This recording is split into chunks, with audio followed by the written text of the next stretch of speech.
Hi everybody, this is Ravi Nallabreddy from Precision Academy. ఈరోజు ఒక చర్చా కార్యక్రమం అనుకోండి. దీన్ని ఒక విశ్లేషణాత్మకమైన వివరణ ఉంటుంది. శాతవాహనులు ఎవరు, ఎక్కడి వారు అన్న విషయం. అయితే మీరు నిర్ణేతలు అన్నమాట. మీరు చిట్ట చివరిలో ఎవరు అనేది మీరు చెప్పగలగాలి. ఇది ఒక అసెస్మెంట్ అనాలిసిస్ చేసి మీరేం చేయాలంటే ఆఖరికి అవును వీళ్ళు ఆంధ్రులు, ఆంధ్రేతరులు, మహారాష్ట్రలో ఏదో ఒకటి చెప్పగలగాలి. అయితే మీరు పక్షపాతంతో ఆలోచించద్దు. అంటే మన తెలుగు వాళ్ళు ఆంధ్రులని క్లెయిమ్ చేసుకోవాలన్న ప్రయత్నం కాకుండా నిజాయితీగా ఎవరై ఉండొచ్చు. నేను కూడా మొత్తం రెండు వైపులా అన్ని వాదాలని వివరిస్తాను. మీరు ఎవరు అనేది మీరు చిట్ట చివరిలో మీరే తేల్చుకోవాలి. అది నేను కంక్లూడ్ చేసేది కాదు, మీకు మీరే తేల్చుకోవాల్సిన విషయం అది. రెండోది, నేను అప్పటి ప్రాంతాలని ఇప్పటి రాష్ట్రాలు, ఇప్పటి పర్వతాలు వీటితో కంపేర్ చేసి దాని మీద ఆ ముఖ చిత్రాల ద్వారా మీకు ఎక్స్ప్లెయిన్ చేయడానికి ప్రయత్నం చేస్తాను. సో ఇదంతా నేను ఇచ్చే ఇన్ఫర్మేషన్. ఈ బేసిక్ ఇన్ఫర్మేషన్ తీసుకొని మీరు చిట్ట చివరిగా ఒక నిర్ణయం తీసుకోవాలి. అది తర్వాత మీరు మెసేజ్ పెట్టచ్చు ఈ యూట్యూబ్లో కానీ వీమియోలో కానీ. నేను అప్లోడ్ చేసిన తర్వాత మీ ఒపీనియన్ మీరు చెప్పండి. మొదటగా కర్ణాటక వాదం. ఇది సుక్తంకర్ ప్రతిపాదించారు. ఏంటి దీనికి ఆధారం అంటే శాతవాహనులు కర్ణాటక ప్రాంతానికి చెందినవారు అని ఆయన ప్రతిపాదించారు. హిరహడగల్లి శాసనం ఒకటి, మ్యాకదోని లేదా మేకదోని శాసనం, ఈ రెండు కర్ణాటకలో దొరికాయి. దాన్ని బేస్ చేసుకొని అతను ఈ రెండు శాసనాలు అక్కడ దొరికాయి కాబట్టి వీళ్ళు ఆ ప్రాంతం వాళ్ళు అని అనుకుంటున్నాడు. అట్లే ఆ శాసనాల్లో ఏముంది, శాతవాహనిహర, శాతవాహని రట్ట, రట్ట అంటే రాష్ట్ర అని, అంటే ఇక్కడ విహార అంటే ఇక్కడ నివసించారు అని, శాతవాహన రట్ట అంటే రాజ్యం అని ఈ శాసనాల్లో ఉంది. కాబట్టి ఇది సుక్తాంకర్ గారు కర్ణాటక వాదాన్ని ప్రపోజ్ చేశారు, అక్కడ బేస్ అని. అయితే ఒక ప్రశ్న మనకు వస్తుంది, అంత రెండు శాసనాలు అక్కడ దొరికినంత మాత్రాన అక్కడ కర్ణాటక నుంచి వాళ్ళు వచ్చారని ఎట్లా అంటాం? అందులోనూ చివరి రాజులు. అది this is a laughable argument నా పర్సనల్ ఒపీనియన్. ఎందుకంటే ఇప్పుడు విజయనగరాధీశులు ఉన్నారు, వాళ్ళు చిట్ట చివరిలో చంద్రగిరి, పెనుగొండ అక్కడి నుంచి పరిపాలన జరిగింది. అంటే వాళ్ళు ఏమన్నా చంద్రగిరి వాసులని, పెనుగొండ వాసులని చెప్పచ్చా? అది మనము ఆలోచించాలి. కాబట్టి మీరు నిర్ణయం తీసుకోండి కర్ణాటక వాదంలో ఎంత పస ఉంది అని. తర్వాత విదర్భవాదం ఒకటి ఉంది. దీన్ని ప్రతిపాదించింది వివి మిరాసి. ఈ పేర్లు మీరు బాగా గుర్తుపెట్టుకోవాలి. వివి మిరాసి. ఈయన ఏమంటాడు, నాసిక్ శాసనం ఉంది కదా, గౌతమిపుత్ర శాతకర్ణిని నాసిక్ శాసనంలో బెనకటక స్వామి అన్నారనమాట. బెనకటక అంటే వైన్గంగా నదికి రెండు వైపులా ఉన్న ప్రాంతము బెనకటకం, అది విదర్భ. హత్తిగుంప శాసనంలో ఏమనుంది, కారవేలుడు సైన్యాలు కన్నబెన్నా నది వరకు వచ్చి ముసిక నగరాన్ని హడలు కొట్టినట్టుగా హత్తిగుంప శాసనంలో ఉంది. అంటే కన్నబెన్నా నది అన్నాడు. కన్నబెన్నా నది ఏంటి అనే దాని మీద ఇప్పుడు ఇది కొంతవరకు ఆధారపడి ఉంది. ఈ నాసిక్ శాసనము, హత్తిగుంప శాసనము దాని మీద వీళ్ళ బేస్ చేసుకున్నారు. ఇది బెనకనక అంటే ధాన్యకటక కూడా అయిండొచ్చు. ఈ బెనకటక స్వామి అన్నారు. బెనకటక ధాన్యకటక అయిండొచ్చు, లేదా కన్నబెన్న, ఇది బేసెల్ హనుమంతరావు గారి ఒపీనియన్. కన్నబెన్న అంటే కృష్ణానది కావచ్చు. సో ఈ బెనకటక, కన్నబెన్న ఇవి ఏవి అనే దాని మీద ఈ వాదనలోని పస ఎంత ఉంది అనేది అర్థమవుతుంది. కాకపోతే ఇప్పటికీ క్లారిటీ లేదు. బెనకటక స్వామి అన్నదాన్ని బట్టి కన్నబెన్న నది దగ్గర వరకు ఖారవేలుడు వచ్చాడు అని చెప్పడాన్ని బట్టి మనము ఇలా లొకేషన్ ఎక్కడ అనేది నిర్ణయించుకోవాలి. అంటే ఈ పేర్లకి ప్రస్తుత నామాలు ఏంటి అనేది మనము చూసుకోవాలన్నమాట. ప్రస్తుతం ఎక్కడ ఇవి అని దాని మీద కొంత కన్ఫ్యూజన్ అయితే ఉంది. ఇప్పుడు మిరాసి గారు ఒక రకంగా అంటున్నారు, బిఎస్ఎల్ గారు ఒక రకంగా, లేకుంటే వేరే చరిత్రకారులు వేరే రకంగా చెప్తున్నారు. ఇంకా మహారాష్ట్ర వాదానికి వద్దాం. దీన్ని ప్రతిపాదించింది పిటి శ్రీనివాస అయ్యంగారు, జోగేల్కర్. వీళ్ళు ఏమంటున్నారంటే మహారాష్ట్ర ప్రాకృత భాష అనేది వాడారు వాళ్ళు. ఇది కాబట్టి పూణే ప్రాంతవాసులు అని ఆయన అభిప్రాయం. కాబట్టి తొలి శాసనాలు ఇది చాలా ముఖ్యమైన, నేను కూడా దీనికి కొంతవరకు చాలా వెయిట్ ఉందనుకుంటాను. ఈ మహారాష్ట్ర వాదానికి చాలా వెయిట్ ఉన్నట్టు అనిపిస్తుంది. ఇప్పుడు నాసిక్ నానేఘాట్ అంటే తొలి శాసనాలు, అవన్నీ కూడా అక్కడే ఆధారాలు దొరుకుతున్నాయి. వాళ్ళ చారిత్రక ఆధారాలంతా కూడా మహారాష్ట్ర ప్రాంతంలోనే. ఈ ప్రస్తుతం ఉన్న బాంబే ఆర్ ముంబైకి ఒక 150-160 కిలోమీటర్ల సర్కంఫరెన్స్ అట్లా తీసుకొని ఆ రేడియస్లో అక్కడ దొరుకుతున్నాయి అన్నీ. అంటే వాళ్ళు మొట్టమొదట అక్కడి నుంచినే వచ్చింటారు కదా అనే ఒక అభిప్రాయం ఉంది. దానికి కొంత బలం ఉంది. శ్రీనివాస అయ్యంగారు, జోగేల్కర్ ఈ విషయాన్ని ప్రతిపాదించారు. ఇప్పుడు ఆంధ్రవాదానికి వద్దాం. దీన్ని ఎవరెవరు ప్రతిపాదించారు? భండార్కర్. వీళ్ళ పేర్లు బాగా గుర్తుపెట్టుకోండి. Bhandarkar, Vincent Smith, Burgess, Raphson, Barnett. మెయిన్గా సుక్తాంకర్, భండార్కర్ లేకంటే ఈ తెలుగు వాళ్ళు వీళ్ళంతా తెలుగు మహారాష్ట్ర ఇట్లా ఈ ప్రాంతాల వల్లే ఎక్కువ పరిశోధన చేశారనమాట. మహారాష్ట్ర వల్ల, తెలుగు వల్ల, విదర్భ ప్రాంతం వల్ల, కన్నడిగుల ఎవరుని కనుక్కోవడానికి. సో శ్రీకాకుళము ధాన్యకటకము వీళ్ళు తొలి రాజధానులు అని బర్జెస్ కానీ బార్నెట్ కానీ అన్నారు. శ్రీకాకుళం కానీ ధాన్యకటకం కానీ లేకుంటే రెండు వీళ్ళ యొక్క తొలి రాజధానులు అని వీళ్ళ అభిప్రాయం. సిరిపాదవాహన అనే లేఖనం ఉన్న నాణ్యాలు హైదరాబాదు, వరంగల్లు, కొండాపూరు ఈ ప్రాంతాల్లో దొరికాయి. తర్వాత చుల్ల కళింగ జాతకం దాని ప్రకారము దంతపురం రాజధానిగా ఉన్న కాళింగులు అస్సికరాజు చేతిలో ఓడిపోయినట్టుగా ఉంది. అంటే వాళ్ళ దంతపురంకు బార్డర్లో వీళ్ళు ఉన్నారు అనేది అర్థమవుతుంది. శ్రీకాకుళంలో ఆ ఏరియాల్లో కాళింగులు చుల్ల కళింగ జాతకం ప్రకారం వీళ్ళ చేతిలో దంతపురం దగ్గరలో అంటే మరి మన ఆంధ్రవాదానికి ఇది బలం చేకూరుస్తుంది. ఇంకా లీలావతి అన్న పుస్తకంలో హాల చక్రవర్తికి గోదావరి ముఖద్వారంతో సంబంధం ఉన్నట్టుగా ఉంది. సో సాహిత్యక ఆధారం ప్రకారము గోదావరి ముఖద్వారం. తర్వాత హాలుడి గాథా సప్తశతిలో నేను ఇప్పటికే మీకు వివరించాను.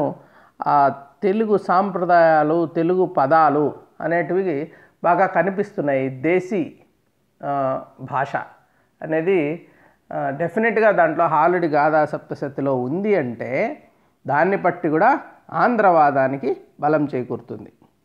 ఇంకా కూడా నాగార్జున సాగర్ ఉంది. దాని తవ్వకాలలో గౌతమీపుత్రుని నాణ్యాలతో పాటు వాటిని ముద్రించే దిమ్మలు దొరికాయి. అంటే టంకశాల. ఇప్పుడు ఎవరైనా కానీ టంకశాల వాళ్ళ క్యాపిటల్ సిటీ దగ్గర ఎక్కడన్నా పెట్టుకుంటారు. ఎక్కడో టంకశాల పెట్టేస్తే ఎవరంటే వాళ్ళు ముద్రించుకొని ఎక్కడికంటే అక్కడికి తీసుకొని వెళ్ళిపోతే ఎలాగా ఆ కరెన్సీ. కాబట్టి ఇది శ్రీపర్వతం సమీపంలో ఉండే అవకాశం ఉంది. వీళ్ళ రాజధాని అంటే వీళ్ళ పరిపాలన ఇక్కడ జరిగింది. ఇంకొకటి ఏమంటే కోటిలింగాల. ఇక్కడ చిముకుని నాణ్యాలు దొరికాయి. ఇది మోస్ట్ పవర్ఫుల్. అంటే ఎక్కడి వారో అంటే మొట్టమొదటివాడని భావిస్తున్న సిముకుడు కోటిలింగాల దగ్గర ఆయన నాణేలు దొరికాయి అంటే ఇక్కడి వాడు అనేది అర్థమవుతుంది. సో ఈ ఆంధ్ర ప్రాంతము అంటే ఆంధ్ర అంటే ట్విన్ స్టేట్స్, ఇప్పుడు 2 తెలుగు రాష్ట్రాలకు సంబంధించి ఎక్కడో ముఖ్యంగా తెలంగాణలో ఉన్న కోటిలింగాల దగ్గర అయిండొచ్చేమో అలా మొట్టమొదటి ప్రదేశమని. తర్వాత అమరావతి భట్టిప్రోలు స్తూపాల ప్రకారము ఆ కాలం నాటి అశోకుడి కాలానికి ఆంధ్రులు కృష్ణా గోదావరి ప్రాంతం వాళ్ళు అని తెలుస్తుంది. అశోకుడి కాలం నాటికి అంటే చాలా పూర్వం, అంటే వీళ్ళు రాజులు అయిపోవడానికి ముందు సామంతులుగా ఉన్నప్పుడు అప్పటి కాలాన్ని బట్టి ఈ అతి పురాతనమైన అమరావతి భట్టిప్రోలు స్తూపాల ఆధారంగా తెలుస్తుంది మనకి. శాతకర్ణికి దక్షిణాపదపతి అనే పేరు కూడా ఉంది. సో ఈ దక్షిణాపదం అన్నమాట మనము ఆంధ్ర రాష్ట్రము ఇంకా కిందికి వెళ్ళాల, కింద దక్షిణ ప్రాంతానికి కావేరి అక్కడ. సో ఇంత దూరము కింద చెప్పారు కాబట్టి వీటిలన్నిటిని బట్టి మహారాష్ట్ర వాదానికి తర్వాత విదర్భవాదానికి వ్యతిరేకంగా ఆంధ్రవాదం అనేది ఒకటి ఉందన్నమాట. అయితే అతి ముఖ్యంగా ఇప్పుడు ఒక విఎన్ సుక్తంకర్ అనే ఆయన చాలా బలంగా వాదించాడు, ఆంధ్రులు కాదు, శాతవాహనులు ఆంధ్రులు కాదు అని చాలా ప్రముఖమైన వాదన వినిపించిన వాడు విఎన్ సుక్తంకర్. ఇది మీరు బాగా గుర్తుపెట్టుకోవాల్సిన పేరు. ఈ సుక్తంకర్ పేరు బాగా గుర్తుపెట్టుకోవాలి. సుక్తంకర్ ఈయన చాలా బలంగా వాదన వినిపించిన వాడు. కొన్ని బలమైన పాయింట్స్ ఉన్నాయి కానీ దాని కౌంటర్ అంతకంటే బలంగా ఉంది. ఆ 2 చూసిన తర్వాత మీరే న్యాయ నిర్ణేతలు అవుతారు ఏంటి ఎలాగాని. ఇప్పుడు పురాణాలలో ఆంధ్రులు ఆంధ్ర భృత్యులు అన్నారు కానీ శాతవాహనులు అనలేదు కదా. సో ఇప్పుడు పౌరాణిక ఆధారాలు పెట్టుకొని మీరు శాతవాహనులు ఆంధ్రులు అంటున్నారు కానీ శాతవాహనుల పేరు అసలు లేదు అక్కడ. ఆంధ్రులనే ఉంది ఇక్కడ, ఆంధ్రులు పరిపాలించారనే ఉంది కానీ వాళ్ళు శాతవాహనులు అనేది పురాణాలలో ఆ పేరే లేదు, శాతవాహనులు అనేదే లేదు. కాబట్టి మీరు శాతవాహనులకి ఎక్కడి వారో తెలుసుకోవడానికి పౌరాణిక ఆధారాలు మీకు చెల్లవు అంటాడు ఆయన ఒకటి. తర్వాత శాతవాహన శాసనాలలో ఆంధ్ర పదమే లేదు. ఇక్కడ శాతవాహనుల దగ్గరికి వద్దాం. ఇప్పుడు పురాణాలలో శాతవాహనులు లేదు, శాతవాహనుల శాసనాలలో ఆంధ్ర పదం లేదు. దాన్ని బట్టి ఏమర్థమవుతుంది? శాతవాహనులు ఆంధ్రులు కాదు అని అర్థమైపోతుంది కదా. ఇప్పుడు శాతవాహనుల శాసనాలలో ఎక్కడా ఆంధ్ర పదం లేదు, పురాణాల ఆధారాల్లో ఎక్కడ కూడా ఆంధ్రులు అంటున్నారు కానీ శాతవాహనుల గురించి చెప్పట్లేదు. వాళ్ళు వేరు వీళ్ళు వేరు. ఇంకా మీదట ఖారవేలుడు హత్తిగుంప రుద్రదమనుడు జునాగఢ్లో కూడా దానికి ఆంధ్రుల పదమే లేదు. సో దీన్ని బట్టి ఏమర్థమవుతుంది? వీళ్ళు వేరు వాళ్ళు వేరు అని కదా అర్థమవుతుంది. అది ఏం చెప్పేది. ఈ రెండింటిని బేసిస్ శాతవాహన తొలి శాసనాలు నాణాలు మహారాష్ట్రలో కదా దొరికాయి. మరి ఆ ఆంధ్రులు ఇప్పుడున్న ఆంధ్రప్రదేశ్ ప్రాంతం అని చెప్తున్నారు మీరు, కానీ వీళ్ళు ఆంధ్రులు అయితే శాతవాహనులు మరి మహారాష్ట్రలో కదా దొరుకుతున్నాయి తొలి శాసనాలు తొలి నాణ్యాలు. కాబట్టి శాతవాహనులు ఆంధ్రులు కాదు, ఆంధ్ర భృత్యులు మాత్రమే అంటాడు ఈయన. ఆంధ్ర భృత్యులు అంటే ఆంధ్రుల సామంతులు, వాళ్ళ దగ్గర సేవకులు, అంటే ఆంధ్ర భృత్యులే వీళ్ళు కానీ ఆంధ్రులు కాదు అని ఈయన ఒక వాదన తీసుకొచ్చాడు. ఆంధ్రులు కాదు, ఏమైండొచ్చు అంటే వీళ్ళు ఆంధ్ర భృత్యులై ఉండొచ్చు అంటాడు. ఆంధ్రేతర వాదాన్ని రాయ్ చౌదరి, శ్రీనివాస శాస్త్రి వీళ్ళిద్దరూ బలపరిచారనమాట. ఈ సుక్తంకర్కి ఆయన మెయిన్ లాయర్ అయితే వీళ్ళిద్దరూ ఆయన అసిస్టెంట్లు అనుకోండి. ఆయన చెప్పిన దాంట్లో కొన్ని వీళ్ళు సపోర్ట్ చేశారు. సో వీళ్ళు ఇంకా శ్రీనివాస శాస్త్రి ఏమంటాడు, ఆంధ్రుల భాష తెలుగు, శాతవాహనులది ప్రాకృతం కదా, అని అంటాడు ఆయన. ప్రాకృతం అంటే ఇంకా మహారాష్ట్ర నుంచి వచ్చింది, అది వేరే. ఇక్కడ తెలుగు దేశీ భాషల్లో వీళ్ళేమి శాసనాలు వేయలేదు కదా, కాబట్టి వాళ్ళు ప్రాకృతాన్ని బలపరిచారు, కాబట్టి వాళ్ళు తెలుగువారు కాదు, కాబట్టి ఆంధ్రులు కాదు అంటాడు. అయితే మీరు ఒకటి గుర్తుపెట్టుకోవాలా, తెలుగు పదం వేరు, ఆంధ్ర పదం వేరు. ఆంధ్ర అనేది జాతి సంబంధమైంది, తెలుగు అనేది భాషకు సంబంధించింది. ఆ టైంలో శాతవాహనుల టైంలో తెలుగు అన్న భాష లేదు. అప్పుడు దేశీ భాష, పైశాచి అన్న భాష ఇవి ఉన్నాయన్నమాట.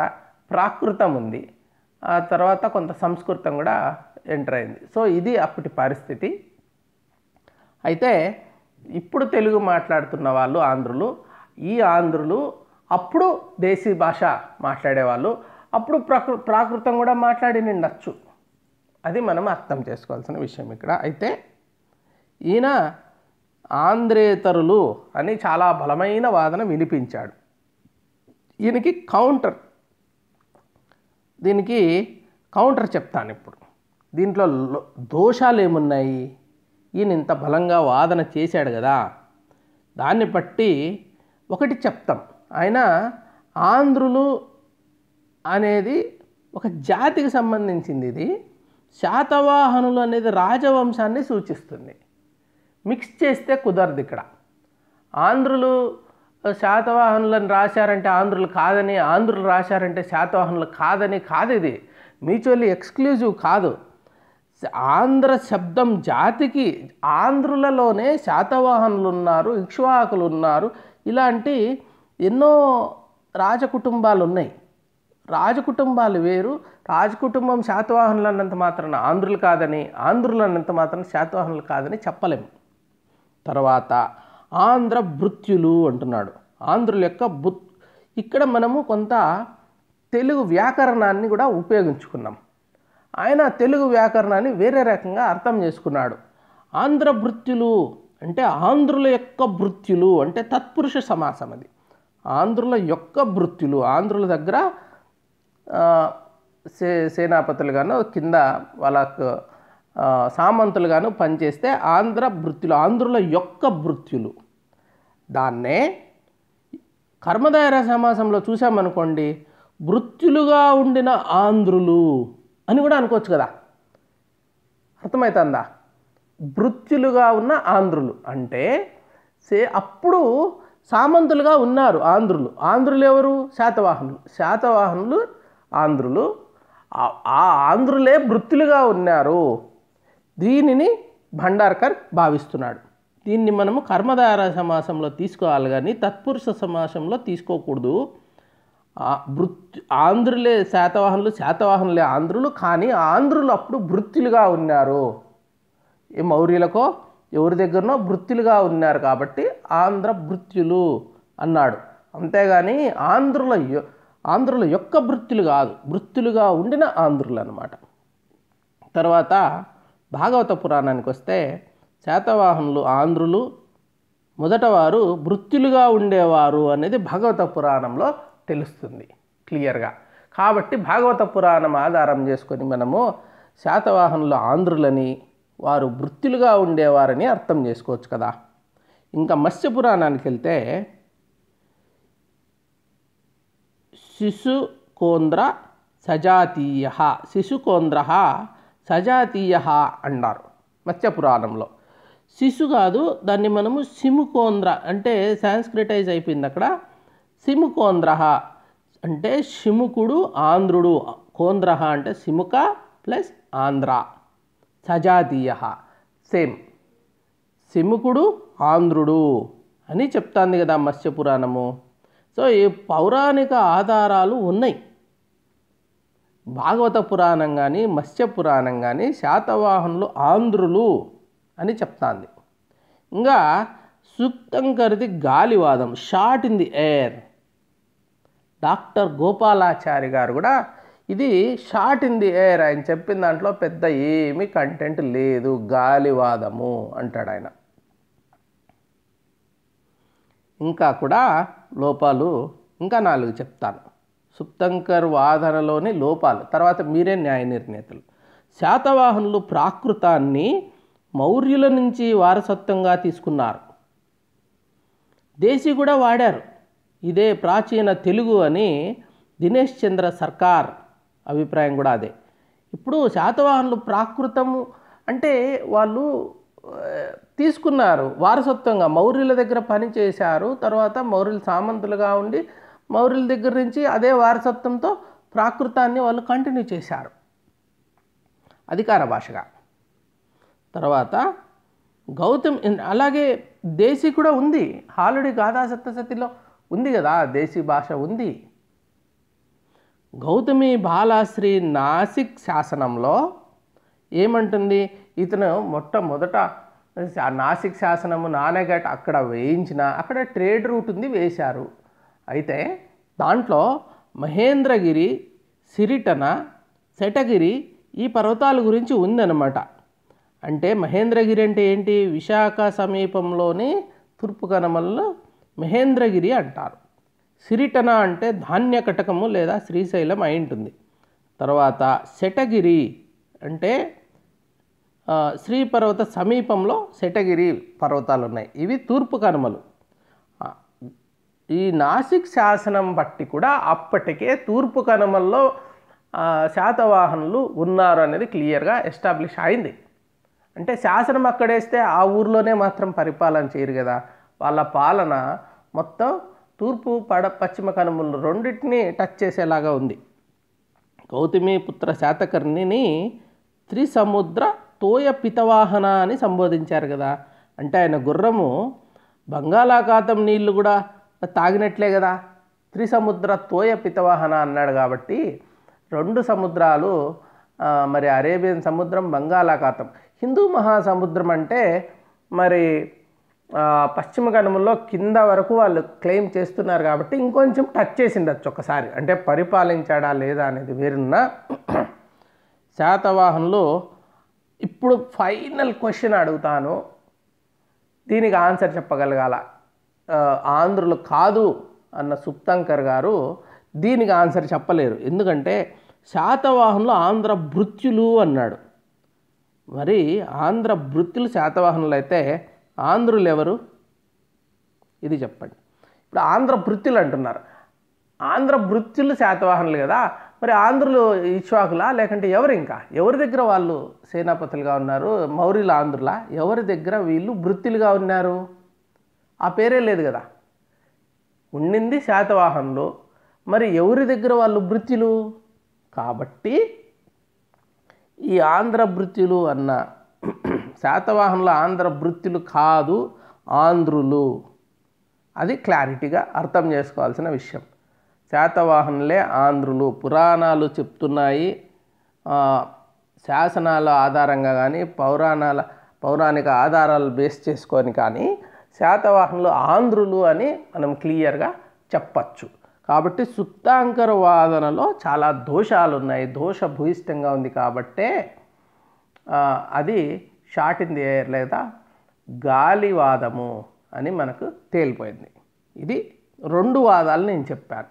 ఇప్పుడు అన్ని రకాల వాదాలు వినిపించాను కాబట్టి మీరు నిర్ణేతలుగా, మీరు ఆంధ్రుల, మరి కర్ణాటక వాస్తవ్యుల, విదర్భ వాస్తవ్యుల, మహారాష్ట్రుల అనేది తేల్చాలి.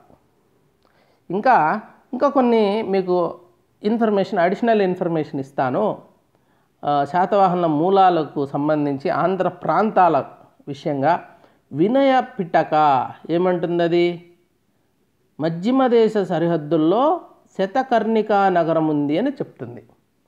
ఇవన్నీ తెలుసుకున్నాం, ఈ ప్లేసెస్ అన్నీ కూడా మనం తెలుసుకున్నాం. ఇప్పుడు ఇంకొంచెం అడిషనల్ ఇన్ఫర్మేషన్ వస్తుంది. ఆంధ్రులు లేకుంటే శాతవాహనులు ఎక్కడి వారు, ఏ ప్రాంతాల్లో పరిపాలించారు, ఏ ప్రాంతాలు వాళ్ళ ఆధీనంలో ఉన్నాయి, అవి ప్రస్తుత ప్రాంతాలుగా ఎక్కడున్నాయి.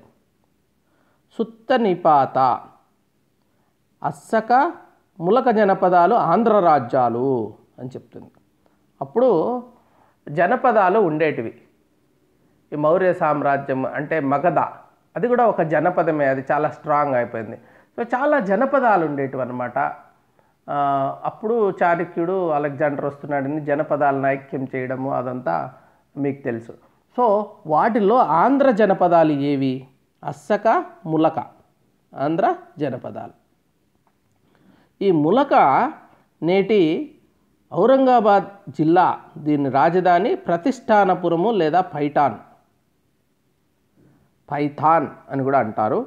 సో ఇది ఔరంగాబాద్ జిల్లాలో ములక అంటే ఇప్పుడున్న ఔరంగాబాద్ జిల్లా అనమాట. దాని రాజధాని ప్రతిష్టానపురం, ఇది ఆంధ్రులది. అలాగే అస్సకా, ఇది నిజామాబాద్ జిల్లా, దీని రాజధాని బోధన్. గుర్తుపెట్టుకోండి, ఎందుకంటే ఇవి ఆంధ్ర జనపదాలు. ఇంకా జైన వాంగ్మయం ప్రకారము ప్రతిష్టానము శాతవాహన రాజధాని. సో ఈ ప్రతిష్టానం ఏదైతే ఉందో ఇది శాతవాహన రాజధాని. జైన్ వాంగ్మయం కూడా ఉంది. ఇంకా నివాస ప్రకారము కన్హా సిరి శాతవాహన అక్కడ దొరికాయి. నివాసలో కన్హా సిరి శాతవాహనుల నాణ్యాలు దొరికాయి. దీన్ని బట్టి ఈ ఆంధ్రుల యొక్క శాతవాహనుల యొక్క మూలాలకి కొంత ఆధారాలు దొరుకుతున్నాయి ఇక్కడ మనకి. ఇప్పుడు నేను ఒక మ్యాప్ పెట్టి వివరిస్తాను. ఏ ప్రాంతాల్లో నాసిక్ ఇన్స్క్రిప్షను బేస్ చేసుకొని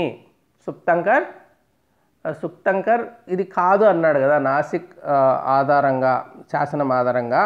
కానీ అక్కడ ఏముందో చూద్దాం ఒకసారి.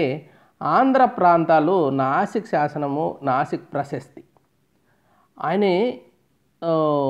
ఏ ప్రాంతాల్లో కంట్రోల్ చేశాడయ్యా అంటే అసిక అంటే వ్యాలీ ఆఫ్ గోదావరి వ్యాలీలో ఉంది అసిక. తర్వాత అసక లేక అస్మక, అది కూడా గోదావరి ప్రాంతమే. అయితే నిజామాబాద్ జిల్లా ఇది ఇక్కడ వేసుకోండి, ఎక్కడ వచ్చాడు. నిజామాబాద్ జిల్లా బోధన్ దగ్గర దాని క్యాపిటల్ అది అసక ఆర్ అస్మక సామ్రాజ్యం. తర్వాత సురత, కతియవాడ్, ఇక్కడ సురత, కతియవాడ్. తర్వాత కుకురా అంటే వెస్ట్రన్ వింధ్యాస్, అక్కడ ఉంది. మధ్యప్రదేశ్లో కుకురా ఉందన్నమాట. ఈస్ట్ కాకుండా వెస్ట్రన్ వింధ్యాస్ ఇక్కడ పెట్టుకోండి. తర్వాత అపరాంత, నార్త్ కొంకన్, సో ఇక్కడ తీసుకోవచ్చు అపరాంత. అనుప, ఇది మాహిష్మతి రాజధానిగా మధ్యప్రదేశ్లో ఉండేదే అనుప, ఇక్కడ ఎక్కడన్నా పెట్టుకోవచ్చు దాన్ని. తర్వాత విదర్భ అంటే బేరార్, విదర్భ ప్రాంతంలో మహారాష్ట్రలో ఉండేది విదర్భ. తర్వాత అక్కరా అంటే ఈస్టర్న్ మాల్వా, మధ్యప్రదేశ్ మహారాష్ట్ర మధ్యలో ఉండేది విదర్భ. ఇంకా ఈస్టర్న్ మాల్వా వచ్చేసి అక్కరా, ఈ విదర్భ వచ్చి బేరార్. అవంతి వెస్ట్రన్ మాల్వా. సో మొత్తం ఇక్కడ ఆయన ప్రాంతాలన్నీ ఏ ప్రాంతాలు పరిపాలించాడయ్యా అంటే ఇవన్నీ వస్తున్నాయి. ఇవన్నీ కూడా ఇట్లన్నీ జయించాడు అనుకోవచ్చు అతను ఇట్లా. తర్వాత ఇప్పుడు జై మాహిష్మతి అని మనం బాహుబలిలో చూసాం. ఈ మాహిష్మతి కూడా ఆంధ్ర సామ్రాజ్యమే. అది ఏంటి, అనుప అంటే వాటరీ ట్రాక్ట్, దాన్ని లిటరరీ మీనింగ్. తర్వాత is an ancient Indian region రఫ్లీ corresponds to the areas around the ancient Mahishmati city on Narmada river in the present day మధ్యప్రదేశ్లో నర్మదా నది పక్కన ఉన్న మాహిష్మతి నగరాన్ని చుట్టూ ఉన్న ప్రాంతమే అనుప. వాయుపురాణం ప్రకారము ఇది ఒక జనపదము, లొకేటెడ్ ఆన్ ది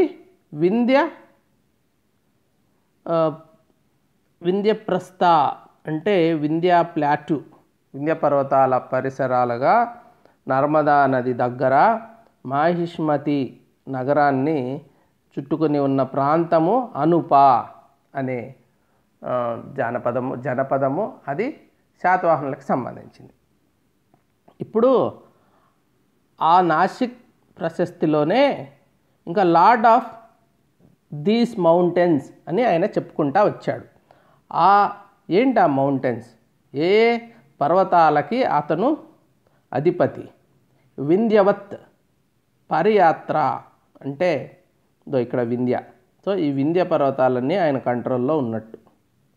తర్వాత సహ్య అంటే వెస్ట్రన్ ఘాట్స్, కృష్ణగిరి అంటే Kanhagiri, Malaya southern part of Western Ghats, ఇంకా ఇక్కడ దాకా వచ్చేసాడు ఆయన. తర్వాత మహేంద్ర, ఇది ఇక్కడ ఉంటుంది ఈస్టర్న్ ఘాట్స్లో,